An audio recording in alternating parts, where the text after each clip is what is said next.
Welcome to Happily Ever After, another episode on our interracial marriage with the Raj family. And today's topic is a very fun and interesting topic.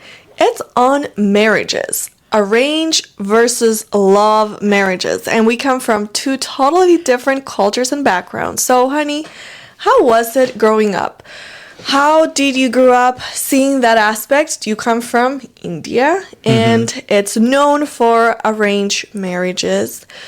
How was that for you? What did you think growing up? What did your mom teach you, or how was the perspective at your home?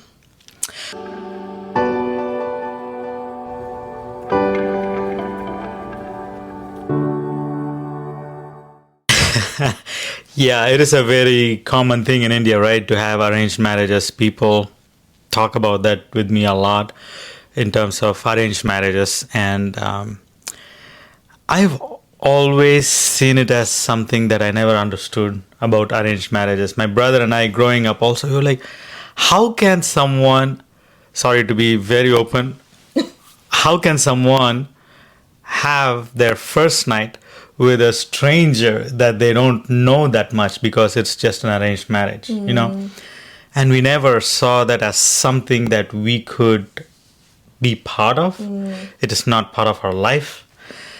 But I think I've shared about this aspect of my mom in previous episodes. My mom was always more into westernized influence. I don't know why, but and also we got influenced by Hollywood movies and we would watch sitcoms, so we were more into that. But even then, for me personally, I even before my mom passed away, I spoke with her. This is not while she was in her deathbed, but Right. years before, that I told her, I'm not going to have an arranged marriage. I'm going to love a girl and then I'm going to marry her. And my mom was like, okay, sure. If that is how you want to do it, go ahead and do it. However, I have seen both pros and cons with arranged marriages.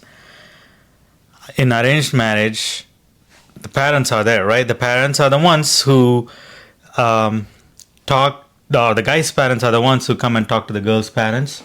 They see, and then the girl comes out, the guy is there, the guy sees and decides, the girl sees and shares her thoughts as well. And if everything goes well, they move forward with engagement and then getting married. When there are issues in marriage, through arranged marriage, the parents are there to come and give counsel for both. So both side parents come together, they talk, they sort things out, and the things are fixed. You know, that's one of the beauties of arranged marriage as far as I'm concerned. So the parents are very much involved. It's more like it's a relationship between the two families. Correct. So I know in Western culture, it's a little bit different, way different than how I see it, because in Western culture, you want them to be individuals or individual couple that will take care of their business and not the whole family being involved. But I have seen families where the parents come together, work things out, and then the marriages flourish even more. So that's a positive side of it, even though I personally don't see it as a, not that aspect. I personally don't see arranged marriage as a thing that I wanted to do. I wanted to fall in love with someone and then get married to them. And this is another personal question that just comes to my mind. Coming from India and everything, I know when we met, you made it very clear you didn't want close family parents to be very involved in our relationship. So how come your mindset was so different from Indian mindset, that it's more like let the parents be involved? Like, definitely you wanted their approval and you wanted to listen, but you were not with that mindset. You were very far from it. So how come you came to that point, or what made you feel like, yes, if families get along, that's very nice, but if not, I don't want? So I think one of the things that helped me was reading books. reading books talking about how important it is to keep the family outside of the marriage, like the parents and the siblings, mainly because of their influence. Like, for example, if you and I have an issue, you go and talk with your brother or your parents, they're not going to support me in most cases. They are going to support you, and it's not going to help you or me in that aspect. Number one, they will start having resentment against me. They will build up this whole story in their mind, even if it might not be true. I'm unable to speak today. and also, the issue you have will grow even more. Because more people are now involved. Exactly. More people are now involved and are favorable on your side. But when the family is not involved and we have counselors, and one of the suggestions that we always have is not go to one person. We go to couples as counselors. If we both have any issues or if we both want some nourishment, we go to a couple who is a counselor, not just one person, because there can be some biases as well, gender bias or the opposite of that. Yeah, it's good to have a balanced perspective and approach. Yeah. So that is something that I learned later on, and I'm like, this makes sense, because I don't want family to be involved, because I can tell you today, if I share something about our issue to my brother, he's going to support me, right? He's going to be like, Martin, she shouldn't be doing this, she shouldn't be doing that. Right. And it's that protective exactly family link that it's hard to break. Exactly. And it's I wouldn't say it is wrong, because they are trying to protect their family. Right. But in a bigger picture, it's unfair. It's unfair for the other party that has to go through the heat.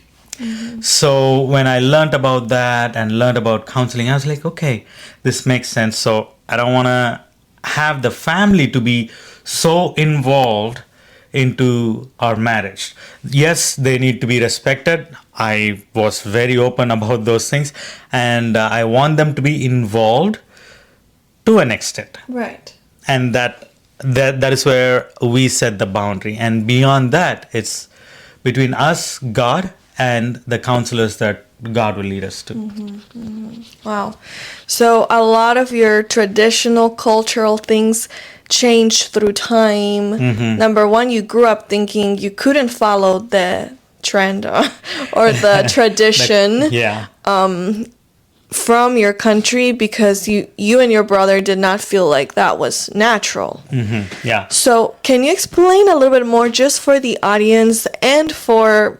I'm still learning, actually, because I thought arranged marriages was like the parents plan, they decide who it is, and then they just get married no matter what. But there's different levels and kinds. Yes. So not everyone in India marries like that or has to elope. Or can you explain like a little bit all the different kinds? Sure. That exist, because India is not just one. Yeah, absolutely. Method. So, older times, the girl was never given the option. I'm talking about 50s, 1950s, 40s, around that time, 60s. The girl was not given an option. The common traditional thing is the guy and his parents come to check out the girl and her family. The girl will not have a say in it. If the guy says yes, they will have to move forward. And then it changed where the guy and the girl have a say in it. Like it changed, thankfully. And then it became into love partly, like love relationship partly, and arranged relationship partly. Love marriages partly, arranged marriages partly. And now I think it's a mixture of both, but majority is love marriage. There are arranged marriages, so what they say is love and arranged marriage. So what happens is the girl and the guy talk to their parents about their interest with this person, and then the parents come together, and then Decide. they do the engagement and the wedding. So it becomes both, so love and arranged marriage. So most of the cases, that's how it is right now. It is not just about love, or it is not just about arranged marriages. So it's more like a group decision, and the groom and the bride basically have a say of how they feel about it. Yes. They're not forced to it. Yeah. And Well- late 80s and 90s onwards, it came to a point where the girl and the guy could actually talk during this time of initial visit. Like the guy can ask different questions and the girl can ask different questions and then make decision, which I think is much better than how it used to be. So that is how it all came about, and I'm glad that the parents can be involved, but also I'm glad that people can marry knowing the other person. Somewhat, yes. Being No, able now to- now they do spend time. Once you're engaged, they spend time together. They are on calls. They are traveling here and there, purchasing for the weddings and stuff. Because before earlier times, the guy and the girl cannot even see each other. After the engagement, they have the engagement, and then that's it. The next you'll see them is At the at the wedding. That's it. So that, again, I don't know how comfortable I would be to marry someone that I see. That you barely met, if so, and then you just go to the wedding. yeah, exactly.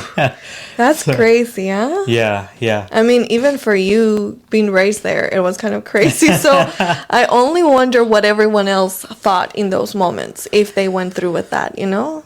I think a lot of marriages were successful because of the layer of the parents being involved in it big time.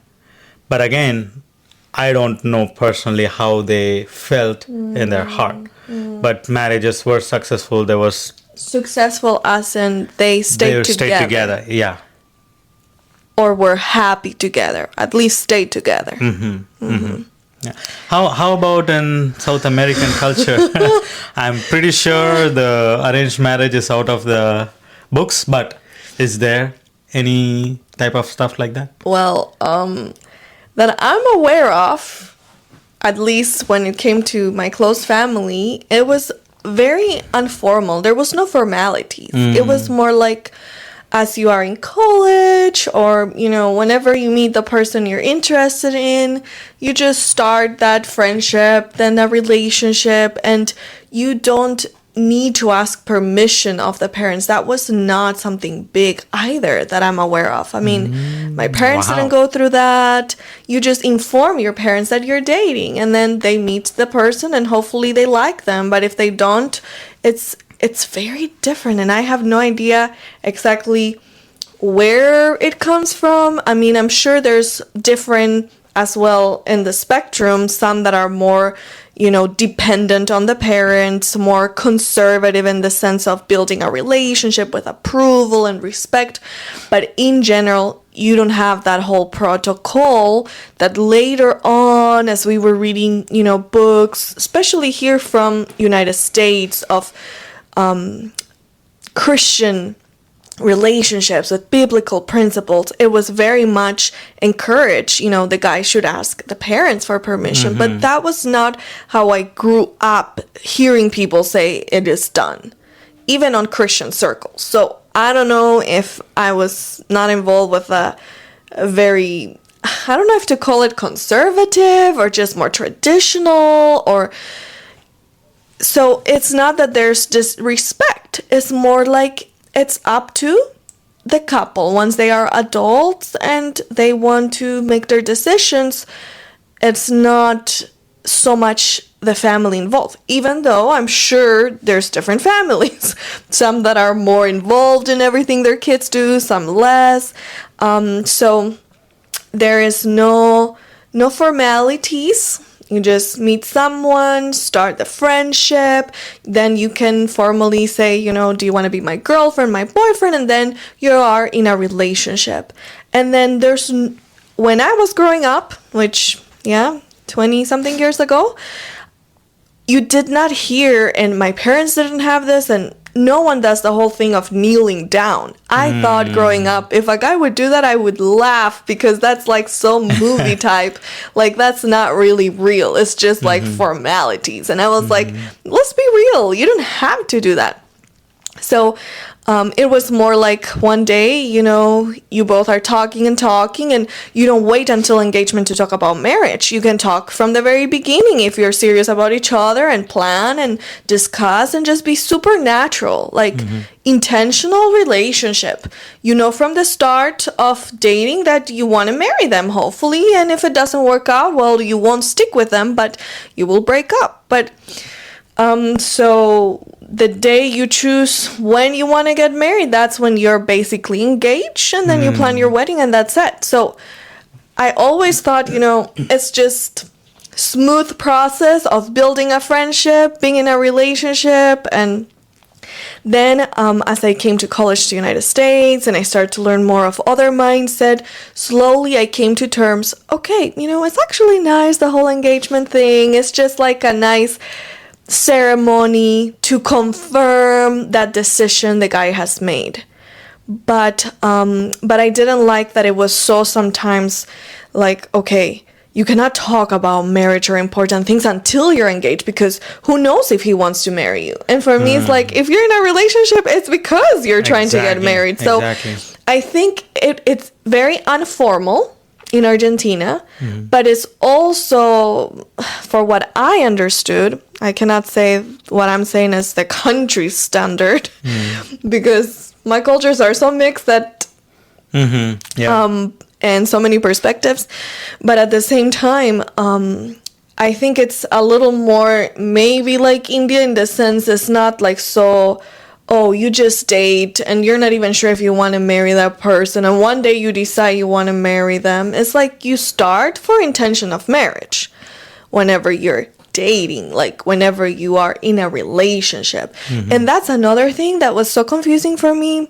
Dating, courtship, in a relationship, engaged, like so many names. It's more like you're friends, then you're in a relationship, and then you're married. Yeah. And in the process, you decide the marriage and call it engagement or whatever. But for me, it was like, why so many words, and why so, I mean, if you're casual, that's friendship. Don't. But anyway, so each one's experience is so unique. But that was kind of, so my parents, when I started learning, okay, if a guy is truly respectful, he should ask permission. I was like, well, that's kind of nice. Like, he needs to put a little extra effort to talk with the parents, not just take my heart, but he needs to be more serious about it, or just not playing with it.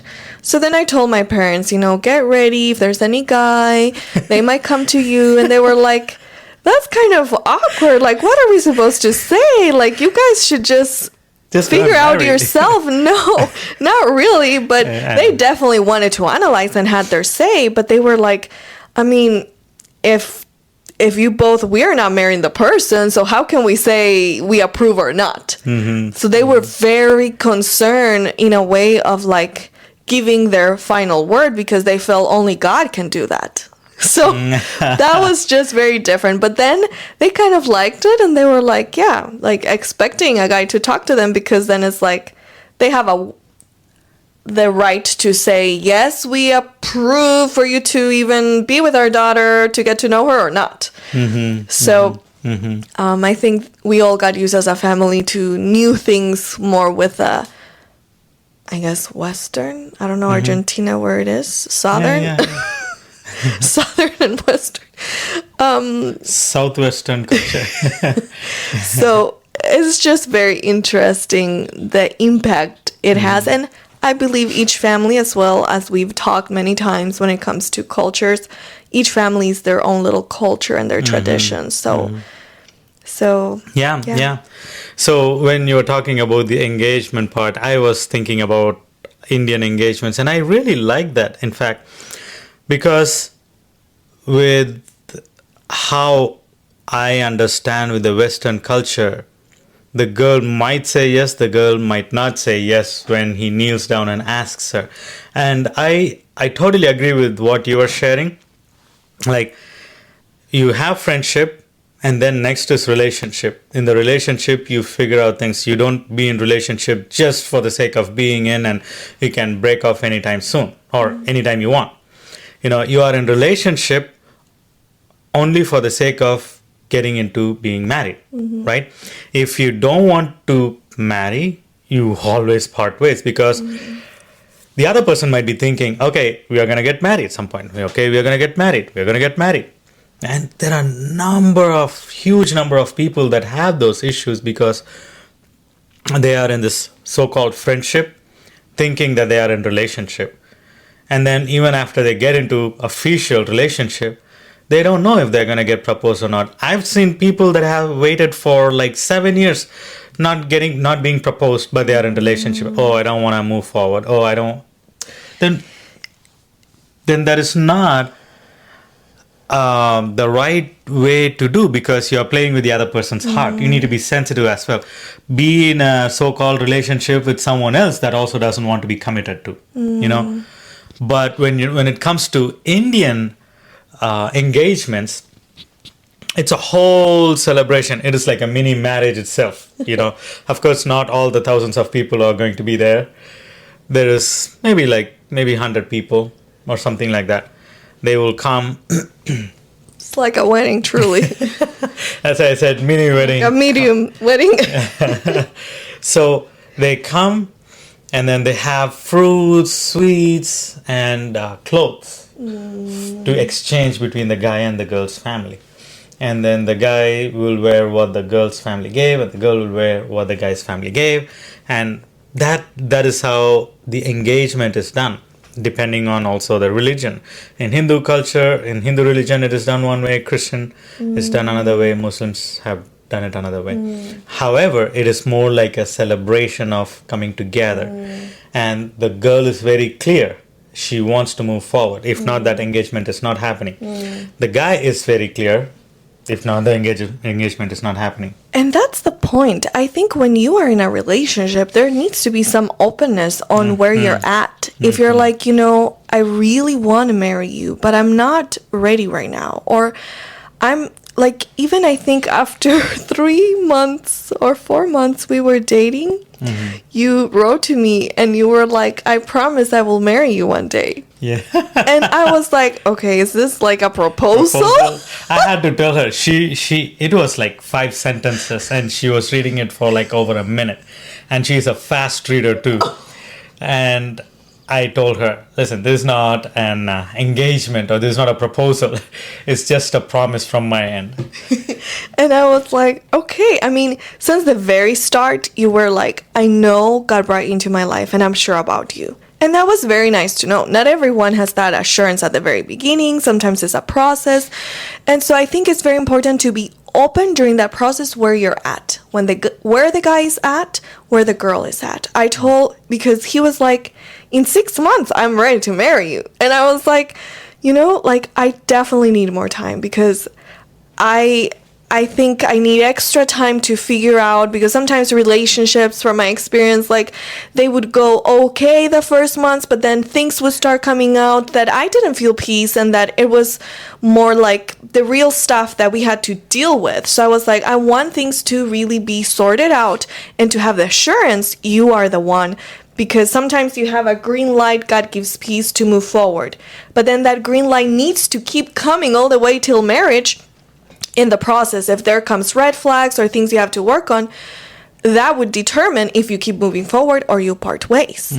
And so I was like, I'm not ready. At least I need 9 months, and then, the engagement, and then some time to plan the wedding. So I had my timeline, and I made it clear, and he made clear his part. But then we definitely needed our time. But we were very open. And I think that's very important. Yeah, I totally agree with that, because you wanted to marry as well, but not right away. that was fine with me, even though it means that I have to wait for like maybe a year or so. I'm okay with that. But in many relationships, it's not as clear as that. For me, within the first 2 months, I knew you are the one. That's it. I am like, God has very clearly shown me, and this is what I want to do. And I was very clear. But because of certain experiences in your past, you needed more time for the assurance. But because you made it clear that you want to move forward, but not yet, that's a different thing. And I totally agree with it. But many times in relationships, people are not even sure if they want to be in the relationship or not. So it just keeps prolonging and prolonging and prolonging. Before you know it, it's like 3 years, 4 years, 5 years. They are just aimlessly waiting to get engaged. And that can be very frustrating, and just, I guess, is playing with someone else's heart and not be honest with yourself. Because if you truly feel you're not sure about this thing, you're not even sure if you want to move forward with them, say it. And maybe don't start. But if you do start and later on you feel that way, my recommendation is speak openly about it. So that you both are, because the other person cannot read minds. And yes, God can give signs and wonders to reveal what is in the other person's heart. He can, but why can't we be just open and honest and let God confirm? That would actually, because sometimes I think that holding back creates even more uncertainty, and instead of drawing each other closer, even through the differences, it becomes even a wider abyss, like space that no one really knows. And so I'm not into all of that. Some people are into just mystery.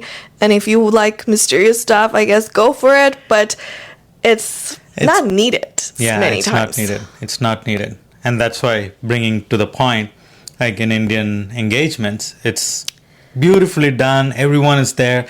It's basically an eyewitnesses saying that, okay, these people are engaged. They are moving forward to marriage. Now, that also means that if something breaks off and they don't want to be married, some people see it as so much pressure that they have to get married because there are so many people that have eyewitnessed. But there are also other people that have broken off their engagement because certain things have happened. So my take from all of that is, you need to know if you're going to marry this person or not. Don't worry about other people, because there are going to be people that is going to complain about every single thing that you do, right? You make a left turn, it's wrong. You make a right turn, it's wrong. You engage, it's wrong. You break up the engagement, it's wrong. You don't get engaged, it's wrong. You know? Yeah, people will always have timelines for you before the relationship, during the relationship, in marriage, like when are you going to have kids? It's time, don't wait. So everyone has timelines for your life. Exactly. But you need to know what is, like, if you don't have fully peace and the assurance, do not move forward. Don't get engaged, don't get married if you don't feel that's the time or the person. Some young people ask us, like, how do you ever know exactly if that's the one? What if you settle for someone and there was someone better? Like, how, and I guess this maybe can be another episode, but there's like so much in this topic on marriage and relationship, like the process, because it is so unique to each individual. There's no script that tells you how it should be, but there are things that could be so much easier and less stressful. Because you never have to settle for something you have doubts, are unclear.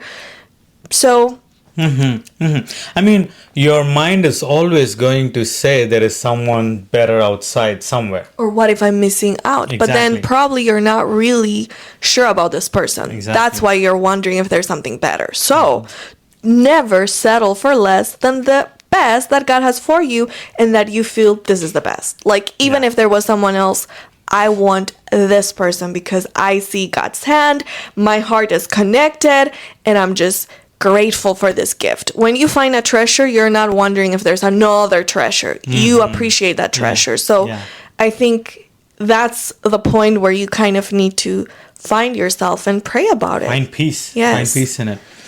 And I remember when I spoke with your parents, your brother, about before getting engaged, they asked me a few questions, but I'm so glad it was your parents because they didn't ask me so many tough questions.